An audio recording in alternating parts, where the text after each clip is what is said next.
সাফুল, আমরা যে আজকে সকালে এই যে আমরা ঐতিহাসিক বিল থেকে যে হাজার হাজার পুঁটি মাছ মারলাম, হ্যাঁ, এখন এই যে তুমি পুঁটি মাছ মাইরে খাওয়াত বইছো, বাজি করে যে খাওয়া শুরু করছো, খাইতে 50টা মানে হুদাই খাই। আচ্ছা, এখন খাইতে খাইতে যদি তুমি জয় বাংলায় আছো, মানে খাইতে খাইতে যদি মারা যাও, তাহলে প্রিপোজিশন কি হবে? হ্যাঁ, এটা তো ফ্রম হইব। কি ফ্রম? Die from. তাহলে তোমরা বুঝে রেখে হন, ডাই ফ্রম কোথায় আমরা ব্যবহার করব? তুমি যখন বেশি কোনো কিছু করবা, অতিরিক্ত মানে এটা খায়, অতিরিক্ত খাও, অতিরিক্ত তুমি পরিশ্রম করো, যাই করো, অতিরিক্ত কোনো কিছু করলেই ডাই ফ্রম।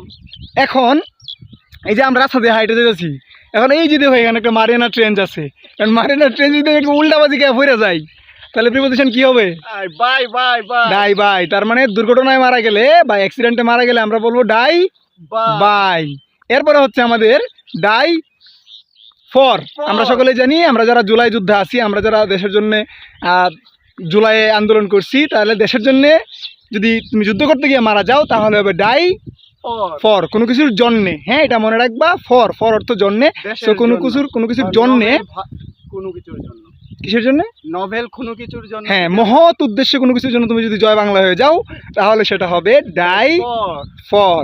ওকে, এরপরে হচ্ছে আমাদের ডাই অফ।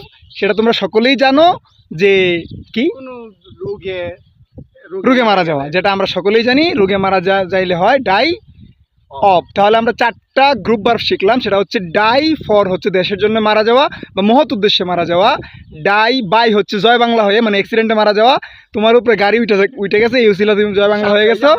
সাপে কামড় মারলে, হ্যাঁ, তোমাকে ধরে সাপে কামড় মারছে, তুমি জয় বাংলা হয়ে গেছো। তো ওইসব ক্ষেত্রে হবে ডাই বাই।